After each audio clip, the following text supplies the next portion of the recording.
Welcome to Telugu one. ఉమ్మడి గుంటూరు కృష్ణా జిల్లా పట్టభద్రుల ఎమ్మెల్సీ ఎన్నికల్లో కూటమి అభ్యర్థిగా మాజీ ఎమ్మెల్యే ఆలపాటి రాజా గారు పోటీ చేస్తున్నారు. ఎన్నికల ప్రచార సరళి ఎలా ఉంది? ఆయన గెలుపు నల్లేరు మీద నడకేనా లేదా ఏమన్నా ఆయన మార్గంలో చిక్కుముళ్ళు ముళ్ళు ఏమన్నా ఉన్నాయా అనే విషయాలు తెలుసుకోవడానికి మన స్టూడియోలో అందుబాటులో ఉన్నారు. నమస్కారం రాజా గారు. నమస్కారం అండి. రాజా గారు, అసలు మీ కుటుంబ నేపథ్యం, మీ రాజకీయ ఎంట్రీ క్లుప్తంగా తెలియపరుస్తారా? కుటుంబ నేపథ్యం అంటే మా తండ్రి గారు స్వాతంత్ర సమరయోధులు. ఆయన విద్యార్థి దశలో రాజకీయాల్లో ఉండటం, ఆ తర్వాత కుటుంబం కోసం రాజకీయాలు వదిలి కుటుంబాన్ని ఆయన పెంచి పెద్ద చేసి మమ్మల్ని అందరినీ కూడా చదివించి, ఆ నేపథ్యంలో మాకు విద్యార్థి రాజకీయాల పట్ల మక్కువగా ఉండేది. ఎందుకంటే మా తండ్రి గారు ఏ రకంగా రాజకీయాల్లో ప్రభావితం అయ్యి ఆ రోజు ఉన్నటువంటి స్వాతంత్ర పోరాటాల్లో పాల్గొంది. మా అన్నగారు అయినటువంటి ఆలపాటి రవీంద్ర గారు ఆ రోజున మాకు అందరికీ నాయకుడిగా ఉండేవాడు విద్యార్థి దశలో. ఆయన మెడికల్ కాలేజీలో మెడిసిన్ చదువుతూ ఆ తర్వాత ఆయన విదేశాలకు వెళ్ళటం, ఆ తర్వాత జరిగిన పరిణామాల్లో నేను అప్పుడు ఆల్ ఇండియా స్టూడెంట్ ఫెడరేషన్లో సిపిఐ అఫిలియేటెడ్ స్టూడెంట్స్ వింగ్లో పనిచేస్తూ ఉండేవాడిని. ఆ తర్వాత నేను అనుకోకుండా ఏలూరు వెళ్ళటం, ఏలూరులో గ్రీన్ స్టూడెంట్స్ ఆర్గనైజేషన్ స్టార్ట్ చేసుకోవటం, ఆ దశలో ఎన్టీఆర్ స్వర్గీయ నందమూరి తారక రామారావు గారు తెలుగుదేశం పార్టీ ఆవిర్భావం, ఆయన్ని చూసిన తర్వాత ఖచ్చితంగా కాంగ్రెసేతర రాజకీయ పార్టీ ఒకటి ఈ యొక్క ఆంధ్ర రాష్ట్రంలో ఉద్భవించింది, ఖచ్చితంగా అధికారంలోకి వస్తనే భావన నాకు కలగటం, అక్కడి నుంచి తెలుగుదేశం పార్టీతో నా యొక్క రాజకీయ జీవితం ప్రారంభం. అడ్వకేట్గా నేను లీగల్ సెల్లో ఉండటం, అక్కడ చంద్రశేఖరరావు గారి దగ్గర జూనియర్గా రాజకీయాలతో పాటు అక్కడ ప్రాక్టీస్ కూడా చేస్తూ ఉండేవాడిని. ఆ తర్వాత 1989లో ఓటమి చెందిన తర్వాత అనుకోని ఒక సంఘటన ద్వారా డాక్టర్ దగ్గుపాటి వెంకటేశ్వరరావు, అదేవిధంగా అన్న నందమూరి తారక రామారావు ఆశీస్సులతో యాక్టివ్గా తెలుగుదేశంలోకి వచ్చి యువత అధ్యక్షుడై గుంటూరు జిల్లాకి, అక్కడి నుంచి నా రాజకీయ పరంపర అంచెలంచెలుగా ఎమ్మెల్యేగా, మంత్రిగా ఈరోజు మీ ముందు ఉమ్మడి కృష్ణా గుంటూరు జిల్లాల పట్టభద్రుల ఎమ్మెల్సీ కూటమి అభ్యర్థిగా మీ ముందున్నాను. మీ సుదీర్ఘ రాజకీయ ప్రయాణంలో మొన్న జరిగిన పొత్తులో భాగంగా నేరుగా ప్రత్యక్ష రాజకీయాల్లో ఉన్న ఒక సీనియర్ లీడర్ పొత్తులో భాగంగా మీరు తెనాలి నియోజకవర్గ ప్రజలకి దూరంగా ఉండాల్సిన పరిస్థితి, అభ్యర్థిగా టికెట్ కోల్పోయారు. అప్పుడు మీ అభిమానులు కలత చెందారు. ఆనాడు మీరు ఎలా ఫీల్ అయ్యారు? జనరల్గా మనం రాజకీయాల్లో ఉన్నప్పుడు ఎత్తుపల్లాలు అనేది సహజం. అలాంటి సందర్భంలో మనకి వస్తుంది, మనం పోటీ చేస్తామని అనుకున్న సందర్భంలో అయితే ఇక్కడ ఒక అంశాన్ని మనం గుర్తుంచుకోవాల్సిన అవసరం ఉంది. ఒకటి, వ్యక్తిగతమా, పార్టీ పరమా, సమాజపరమా అనేది 2-3 అంశాలు మనిషిని ఎప్పుడు అప్ అండ్ డౌన్ చేస్తూ ఉంటుంది. ఏది ప్రయారిటీ అని ఆలోచించినప్పుడు మన ప్రయారిటీది తగ్గించుకోవాల్సినటువంటి అవసరం ఉంటుంది. వాళ్ళు అక్కడ సమాజ శ్రేయస్సు, పార్టీ శ్రేయస్సు రెండింటిని దృష్టిలో పెట్టుకున్నప్పుడు పొత్తు అనివార్యమైనప్పుడు మనం సీటు వదులుకోవాల్సిన పరిస్థితి వచ్చినప్పుడు మనకు కొద్దిగా ఇబ్బంది కలిగినా, ఎందుకంటే చుట్టుపక్కల ఉన్న వ్యక్తులు దాన్ని ఒప్పుకోపోవచ్చు ఆ సందర్భంలో. అలాంటప్పుడు మనం సమయస్ఫూర్తితో, సమన్వయంతో వ్యవహరించాల్సినటువంటి బాధ్యత ఒక సీనియర్ నాయకుడిగా నాపై ఉంది అనే భావంతో ఆ రోజున బాధ ఉన్న బాధను దిగుమింగవలసినటువంటి పరిస్థితి. అలాంటి పరిస్థితులు ఎందుకంటే మనకు జరిగినటువంటి నష్టం 5 ఏళ్లలో ఆ రోజున చాలా తీవ్రమైనటువంటి నష్టం పార్టీకి, సమాజానికి జరిగినటువంటి, అలాంటి నష్టాన్ని పూడ్చడానికి చేసిన ప్రయత్నం పవన్ కళ్యాణ్ గారికి మనం ఖచ్చితంగా ఆయనకి మద్దతు పలకాల్సిన అవసరం ఉందని చెప్పి నాకు అనిపించింది. అక్కడ వ్యక్తులు కాదు ముఖ్యం, పార్టీ శ్రేయస్సు, సమాజ శ్రేయస్సు అనేది ప్రాధాన్యత సంతరించుకుంది. అది నన్ను వినోర్ చేసిందని చెప్పి నేను ఆ సందర్భంలో అనుకుంటాను. అప్పటి వార్తల్లో పొత్తులో భాగంగా తెనాలి జనసేనకి దక్కుతుంది, ఆలపాటి రాజాని విజయవాడలో అకామిడేట్ చేస్తున్నారు అని అప్పట్లో వార్తలు వచ్చాయి. అవి మీడియా పరంగా అప్పుడు నేను కూడా మిమ్మల్ని మీ దృష్టికి తీసుకొచ్చాను. అక్కడే కాదు, నేను గుంటూరు 2 అడిగాను. ఎందుకంటే నేను పుట్టి పెరిగింది అక్కడ. నా మొత్తం రాజకీయ జీవితం గుంటూరు 2తో ముడిపడి ఉంది. ఇప్పటికి కూడా నాకు అక్కడ బలమైన క్యాడర్ ఉన్నటువంటి వ్యక్తిని నేను అందరికంటే. ఆ సందర్భంలో నేను ఎప్పుడు గుంటూరు నేను అడిగేవాడిని కాదు. ఎందుకంటే టౌన్ అట్మాస్ఫియర్ కంటే కూడా విలేజ్ అట్మాస్ఫియర్. తర్వాత నా స్వగ్రామం వేమూరులో ఉండటం, ఆ వేమూరులో నేను పోటీ చేయటం, 2 సార్లు గెలవటం, ఒకసారి ఓడిపోయిన తర్వాత రీఆర్గనైజేషన్ యాక్ట్లో నాది ఎస్సీకి వెళ్ళటం, ఆ రకంగా నేను తెనాలి షిఫ్ట్ అవటం. ఆ తెనాలి షిఫ్ట్ అయిన తర్వాత మళ్ళీ అప్పుడు కూడా నన్ను రెండోసారి గుంటూరులో పోటీ చేయమంటే నేను 2019లో గుంటూరు పోటీ చేయమని అడిగారు. అడిగితే మీ ఇష్టం అని చెప్పాను ఆ రోజు చంద్రబాబు నాయుడు గారికి. మళ్ళీ దాన్ని అగైన్ తెనాలిలోనే పోటీ చేసాం, ఓడిపోయాం అప్పుడు అందరం కూడా. ఆ నేపథ్యంలో గుంటూరు ఒకవేళ పొత్తు అనేది అనివార్యమైంది అనేది నేను అనుకుంటూనే, పొత్తు అంటే చూద్దాంలే అని చెప్పటం, అట్లా కాదు పొత్తు ఒకవేళ అయితే నాకు గుంటూరు 2ని కేటాయించమంటాం. అయితే ఆ రోజున్న సమీకరణలతో బీసీకరణ అన్నారు. అలాంటి సందర్భంలో పెనమలూరు అని చెప్పి వచ్చినప్పుడు నాకు ఆ జిల్లా నుంచి ఈ జిల్లాకి రావటం అనేది నాకు కొంతమంది శ్రేయోభిలాషులు ఏముంది కృష్ణా నదే కదా అడ్డు అది ఇది అని అన్నా కూడా, అంటే ఎవరికైనా ఇక్కడ పనిచేసుకున్న వాళ్ళకి ఇప్పుడు నేను ఏ రకంగా ఆ రోజున కలత చెంది కొన్ని నిమిషాలు బాధపడ్డాను, మరి అదే రకంగా బోడే బాధపడటానికి అవకాశం ఉందని చెప్పి నా భావన. అందుకని నేను అదేం పెద్ద సీరియస్గా తీసుకోవాలి. ఎందుకంటే ఒక ప్లేస్ చేంజ్ అనేది చాలా సీరియస్ ఇష్యూ. ఎందుకంటే అక్కడ పనిచేసిన వాళ్ళు, అక్కడ పార్టీకి కాసుకున్న వాళ్ళు, అక్కడ ఉన్న కార్యకర్తల యొక్క మనోగతం, ఇవన్నీ ఆ మనోభావాలను దెబ్బతీసి రాజకీయ ఆధిపత్యం కోసం పోరాటం అనేది కొద్దిగా నాకు అది అప్రాపరేట్ అనిపించదు ఎప్పుడు కూడా. అందుకని నేను దాని మీద ఏమి ఆశలు పెట్టుకోలేదు.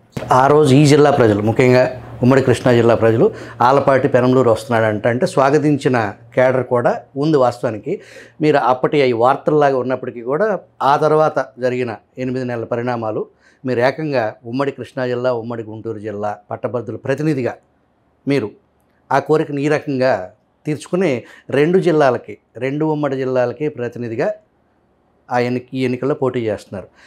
ఈ ప్రచార సరళి ఎలా ఉంది? ఇది ఒక డిఫరెంట్ యాటిట్యూడ్తో కూడినటువంటి ఎలక్షన్ అండి యాక్చువల్గా.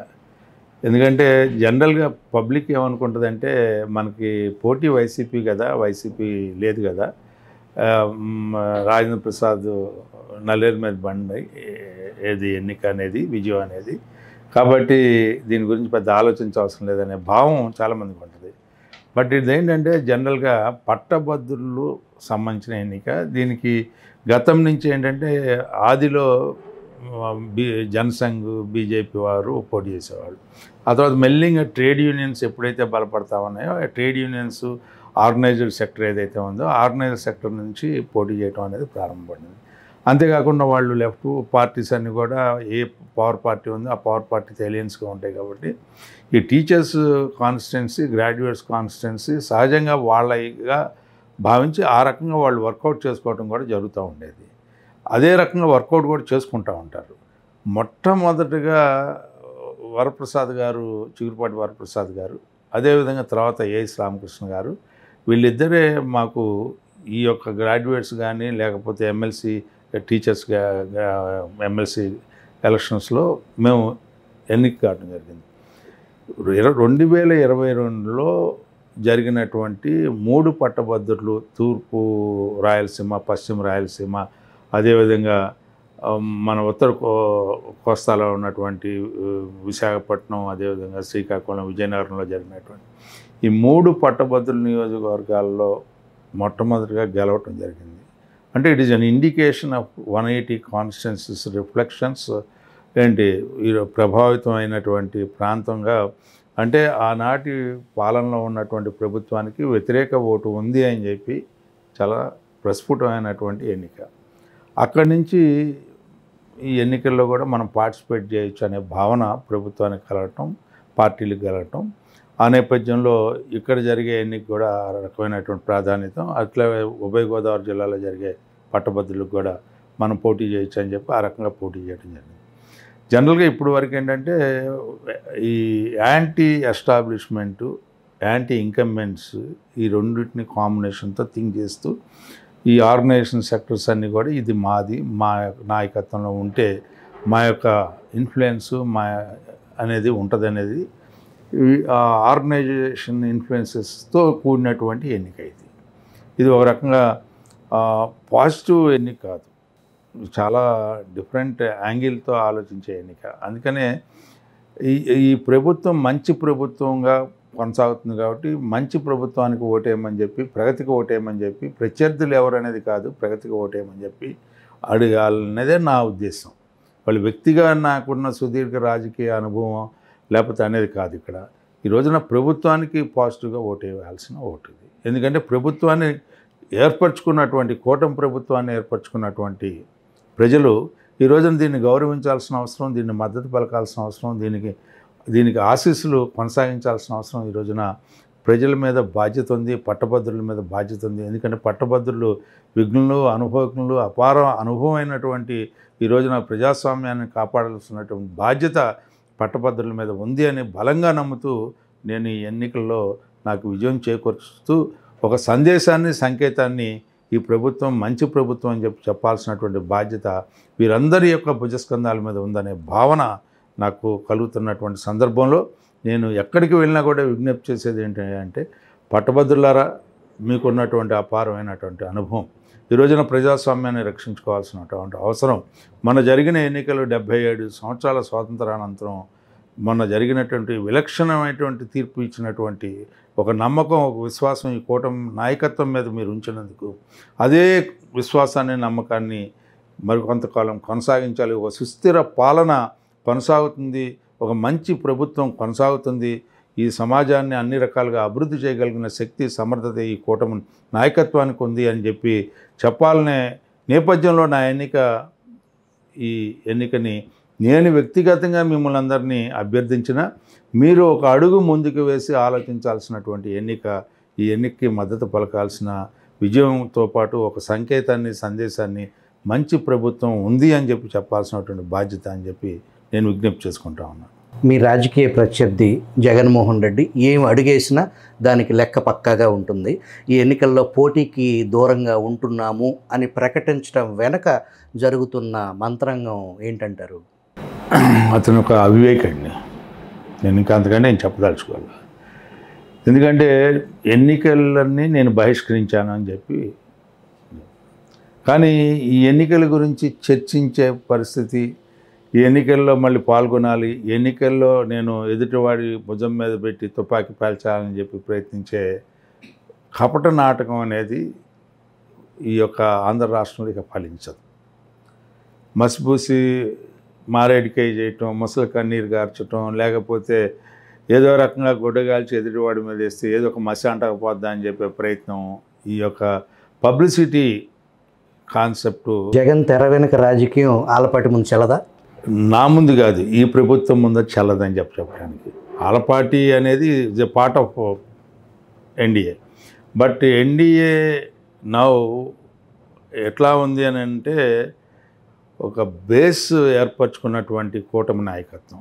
ఇవాళ బీజేపీ కానీ, తెలుగుదేశం కానీ, జనసేన కానీ, ఇన్ ఆల్ ఆస్పెక్ట్స్ ఇవాళ ఈ సమాజాన్ని ముందుకు తీసుకెళ్ళాలి. అతాకుతలమైనటువంటి సమాజం, నిర్వీర్యమైపోయినటువంటి ప్రాజెక్టులు, పారిపోయినటువంటి పరిశ్రమలు, విధ్వంసం కాబడినటువంటి అమరావతి మళ్ళీ తిరిగి పూర్తిగా వీటిలన్నింటినీ ఏర్పరచుకోవాలంటే ఈ కూటమి నాయకత్వం అనేది సుస్థిరమైన పాలన ద్వారానే వీటిలన్నింటినీ ఏర్పరచుకొని, ఏ యువత అయితే నిరుద్యోగ యువతగా మిగిలిపోయిందో, ఈ యొక్క ఆర్థిక విధానం 20% అప్పులు ప్రతి సంవత్సరం పెరుగుతూ ఉన్నాయో, ఏ క్యాపిటల్ ఇన్వెస్ట్మెంట్ అయితే బడ్జెట్లో 4% తగ్గిపోయిందో, వీటిలన్నిటికీ విరుద్ధంగా జరిగి ఈ రాష్ట్రం అభివృద్ధి వైపుకి, అక్షరమాలలోనే కాకుండా అభివృద్ధి వైపుకి వెళ్ళాలనే భావంతో పనిచేసి ఈ ప్రభుత్వానికి మద్దతు పలకాల్సినటువంటి ఆవశ్యకత ఈనాడు పట్టభద్రుల మీద ఉంది. ప్రజలు ఆ రకంగా భావిస్తున్నారని చెప్పి ఈ రోజున ఈ కపట సూత్రధారి మాటలో లేకపోతే ఆటలో సాగవని చెప్పి, ఎందుకంటే నిన్న మిర్చి ఆడికి వెళ్ళి వీళ్ళు అందంగా ఉండారు, వాళ్ళు అందంగా ఉండారని ఏవో మాట్లాడుతూ ఉంటుంటే ఇతనికి పిచ్చి ముదిరి అని చెప్పి అనుకునే పరిస్థితి ప్రజలకు వచ్చిందని చెప్పి అందుకనే తెర వెనక తెర ముందు ఆటలు సాగవు అని చెప్పి నేను చాలా క్లియర్గా.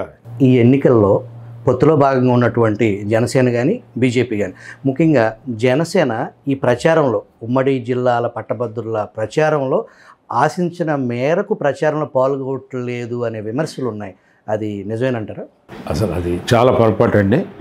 చాలా స్వచ్ఛందంగా వాళ్ళైతే మా అందరికంటే ముందు వాళ్ళు మాట్లాడేది ఏంటంటే, త్యాగదండు త్యాగశీలి ఈ అభ్యర్థి, మా బాధ్యత తెలుగుదేశం పార్టీ కంటే కూడా మా బాధ్యత ఎక్కువ ఉంది, మేము గెలిపించాల్సినటువంటి బాధ్యత, మా ప్రోగ్రామ్ కమిటీ చైర్మన్కి సీటు త్యాగం చేసినటువంటి త్యాగదనుడు కాబట్టి మాది ఎక్కువ బాధ్యత అని చెప్పి చెప్తా ఉన్నారు. వాళ్ళందరినీ కూడా కలుపుకొని వెళ్ళాల్సినటువంటి బాధ్యత నాది, వాళ్ళందరితో కూడా సమన్వయం చేయాల్సినటువంటి బాధ్యత నాది, అంటే నా పార్టీది.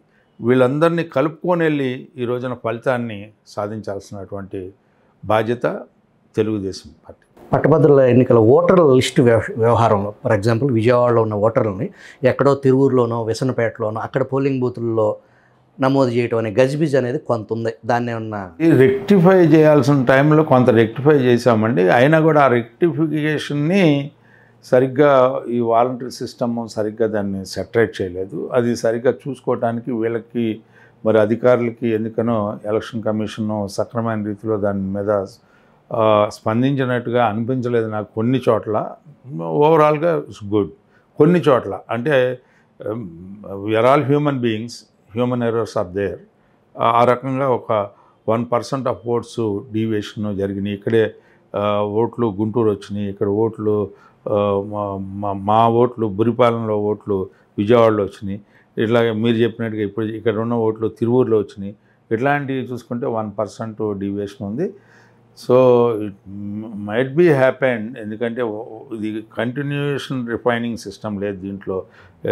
ఒకసారి ఓటు అయిపోయిన తర్వాత మళ్ళీ కొత్తగా ఓటు చేర్చుకోవటం, కొత్తగా ఈ సిస్టమ్ ఏంటంటే ఆ గ్యాప్స్ ఉన్న టైంలో వీళ్ళకున్నటువంటి ఇన్ఫ్రాస్ట్రక్చర్ అంటే మ్యాన్ పవరు ఇవన్నీ కూడా వీళ్ళు మళ్ళీ వేరే వాళ్ళకి టీసీఎస్కో ఎవరికో ఎలక్షన్ కమిషన్ హైర్ చేసుకోవటం, ఈ సర్వర్స్లో అప్లోడ్ చేసే విధానంలో ఈ పాపింగ్ సిస్టమ్ ఇవన్నీ కూడా టెక్నికల్ ప్రాబ్లమ్స్ చాలా ఉంటాయి ఇందులో. I don't want to go in to the details deeply. But ఏంటంటే ఈ ఎర్రర్స్ ఎప్పుడంటే ఒక్కోసారి మళ్ళీ అట్లన్నీ రెక్టిఫికేషను క్లెయిమ్స్ అండ్ అబ్జెక్షన్స్ తేలాలి. బట్ ఆ టైం అనేది very short time. With in that time nobody can do it. To some extent they can do it, but not totally. That is what happen. ఫైనల్గా మీరు కూటమి అభ్యర్థిగా ఉమ్మడి కృష్ణా గుంటూరు జిల్లా పట్టభద్రులకి మీరు ఇచ్చే సందేశం ఏంటి ఆలపాటి గారు? పట్టభద్రుల్లో మేజర్గా ఎంప్లాయీస్ ఉంటారండి. ఎంప్లాయీస్లో ఆర్గనైజ్డ్ ఎంప్లాయీస్ ఉంటారు, ఎంప్లాయీస్లో అన్ఆర్గనైజ్డ్ ఎంప్లాయీస్ ఉంటారు, ప్రైవేట్ ఇన్స్టిట్యూషన్స్లో పనిచేసే ఎంప్లాయీస్ ఉంటారు. ఇది కాకుండా ఆల్రెడీ రైతులు గాను బిజినెస్ పీపుల్ గాను వీళ్ళందరూ కూడా పట్టభద్రులుగా ఉండి వీళ్ళంతా ఈ సెక్టర్లో ఉంటారు. మేజర్ మనం ఫేస్ చేయాల్సినటువంటి మేజర్ ఇష్యూ ఏంటంటే అన్ఎంప్లాయిడ్ యూత్. వీళ్ళకి మనం ఉద్యోగ అవకాశాలు కల్పించే దాంట్లో కానీ, వీళ్ళకి నిరుద్యోగ వృత్తి కల్పించే విషయంలో కానీ, వీళ్ళకి ఎప్పటికప్పుడు ఉద్యోగ అవకాశాలు ఈ రకంగా వస్తున్నాయి, వీళ్ళన్నింటినీ ఈ ఆపర్చునిటీస్ని యూజ్ చేసుకోమని చెప్పడం కానీ, ఈ రోజున ఏపీపీఎస్సీలో ఆ రోస్టర్ ప్రాబ్లం ఉంది. ఆ రోస్టర్ ప్రాబ్లం మీద వాళ్ళు సతమతమవుతూ ఉన్నారు ఎగ్జామ్కి వెళ్ళేవాళ్ళు. దాని మీద ప్రభుత్వం స్పందించే తీరు కానీ, లేకపోతే ఇప్పుడు డిఎస్సి ఏదైతే మనం మొదటి సంతకం పెట్టినటువంటి ముఖ్యమంత్రి గారి డిఎస్సి ఇంకా దీంట్లోకి ఇంప్లిమెంటేషన్లో రాలేదని చెప్పి ఒక ఆలోచన, దాని మీద భిన్న స్వరాలు వినిపించే ప్రతిపక్షాలు. ఖచ్చితంగా ఈ ప్రభుత్వం యొక్క సంకల్పం మంచి సంకల్పం, ఈ సమాజాన్ని అభివృద్ధి చేసే సంకల్పం. ఆ సంకల్పానికి తగ్గట్టుగా ఈ రోజున పారిపోయిన పరిశ్రమలు తెచ్చుకొని ఉద్యోగ అవకాశాలు కల్పించడం కాకుండా, ఈ రోజున మనం చూస్తూ ఉంటుంటే ఎకనామిక్ వరల్డ్ ఫోరంలో మనం చూస్తే ఏ రకంగా ఆ ఫోరంలో ఐడెంటిఫై అయింది చంద్రబాబు నాయుడు గారు యాజ్ ఎ చీఫ్ మినిస్టర్గా, ఎస్టాబ్లిష్డ్ చీఫ్ మినిస్టర్గా, యాజ్ ఎ CEO ఆఫ్ ఆంధ్రప్రదేశ్గా, లేకపోతే అంబాసిడర్ ఆఫ్ ఆంధ్రప్రదేశ్గా ఏ రకంగా బ్రాండెడ్ వేసుకున్నామో ఆ రకంగా అందుమూలంగానే 6,33,568 crores of investments came to our state, by which we are providing almost 4 lakh 10,000 arts జాబ్స్ని provide చేసుకునే అవకాశం వస్తుంది. ఇవాళ ఎన్నికల మేనిఫెస్టోలో ఏదైతే చెప్పామో 20 లక్షల ఉద్యోగాలని, ప్రభుత్వ పరంగాను ప్రైవేట్ పరంగా ఈ ఉద్యోగ అవకాశాలను మనం కల్పించగలిగినట్లయితే ఖచ్చితంగా కల్పించగలదనే ఒక విశ్వాసం, నమ్మకం ప్రజలకు ఉంది. ఆ నేపథ్యమే ఈ రోజున నా ఎన్నికల్లో నేను చెప్పే అంశాలు. వీటిలన్నింటినీ కూడా అదే కాకుండా ఉద్యోగస్తులకి ఉన్న బకాయిలు, లేకపోతే వాళ్ళకున్న పిఆర్సీలు, డిఏ ఇట్లాంటివన్నీ కూడా సామరస్యంగా ప్రభుత్వం హ్యావ్స్ అండ్ హ్యావ్ నాట్స్ మధ్యలో ఉన్న పెద్ద అగాధాన్ని తొలగించుకుంటూ, హ్యావ్స్కి సపోర్ట్ చేసుకుంటూ, హ్యావ్ నాట్స్కి సపోర్ట్ చేసుకుంటూ ఈ సమాజంలో అన్ని రంగాల్ని, అన్ని వర్గాల్ని కూడా సమతుల్యం చేసుకుంటూ అభివృద్ధి చేయటం అనేదే ప్రభుత్వం యొక్క ధ్యేయం. కాబట్టి ప్రభుత్వానికి ఎక్కడైతే గ్రీవెన్సెస్తో కూడినటువంటి ప్రజలు ఉన్నారో, at what levels and variations ఉన్నటువంటి క్లాస్ ఆఫ్ పీపుల్కి వీళ్ళందరికీ మధ్యలో సహజంగా పనిచేయటమే నా బాధ్యతగా నేను భావిస్తూ, నాకున్న రాజకీయ అనుభవం అంతా కూడా రంగరించి ఆ రకంగా వారికి దగ్గరగా ఉండి, ప్రభుత్వానికి ప్రతినిధిగా ఉండి, వీళ్ళ మధ్యలో ఉన్న దూరాన్ని తగ్గించి, మీరు మేము వేరు వేరు కాదు, మనందరం ఒకటే, ఈ సమాజంలో భాగస్వామ్యం, ఈ సమాజం కోసమే ఈ ప్రభుత్వం పనిచేస్తుందనే భావాన్ని నెలకొల్పటమే నా చేయి. మీ త్యాగానికి ఫలితం దక్కాలని, ఉమ్మడి గుంటూరు కృష్ణా జిల్లా ప్రజలకి మీ సేవలు అందుబాటులోకి రావాలని మనస్ఫూర్తిగా కోరుకుంటూ wish you all the best Raja గారు. చాలా చాలా సంతోషం అండి.